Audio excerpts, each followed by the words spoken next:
Il y a des rencontres banales. Et puis il y a celles qui te traversent, celles qui ne commencent pas par une simple conversation, mais par une reconnaissance. Comme si ton âme disait « Je te connais déjà ». Pourquoi certaines rencontres semblent écrites? Pourquoi cette sensation que ce moment devait arriver? Parce que certaines connexions ne touchent pas seulement ta vie, elles touchent ton évolution. Une rencontre écrite n'arrive pas quand tu la cherches. Elle arrive quand tu es prêt, quand tu traverses une crise, quand tu doutes, quand tu es sur le point d'abandonner.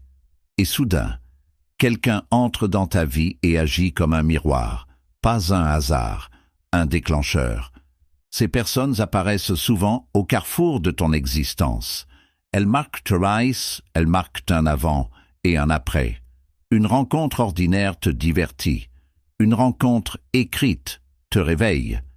Elle réveille tes blessures, ton potentiel, tes peurs, ton courage. Tu ne restes pas le même après. Et ce n'est pas toujours confortable. Parfois, ces rencontres bouleversent tout, mais ce qui est destiné à te transformer ne sera jamais calme. Parfois, ce n'est pas mystique. C'est psychologique.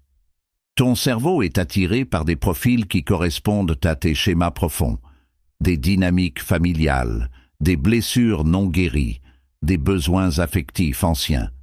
Ce sentiment de déjà-vu peut être une mémoire émotionnelle.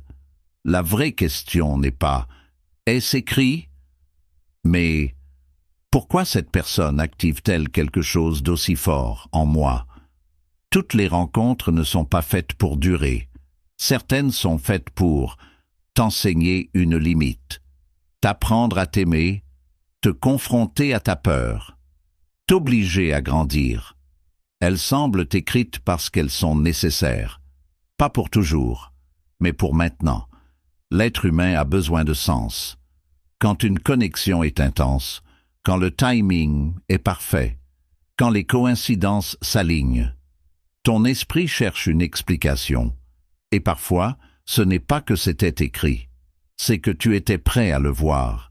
Ce qui semble écrit n'est peut-être pas le destin. C'est ton évolution intérieure. Quand tu changes, tu attires des rencontres alignées avec la version que tu deviens. Certaines personnes entrent dans ta vie pour un chapitre, d'autres pour un livre entier. Mais aucune n'est inutile. Si une rencontre t'a bouleversé, ne te demande pas seulement si c'était écrit. Demande-toi, qu'est-ce que cette personne m'a révélé? Qu'est-ce que j'ai découvert sur moi? Est-ce que cette connexion m'élève ou me retient? Parce que la plus grande destinée n'est pas de trouver quelqu'un, c'est de devenir toi-même. Et parfois, la bonne personne arrive au moment précis.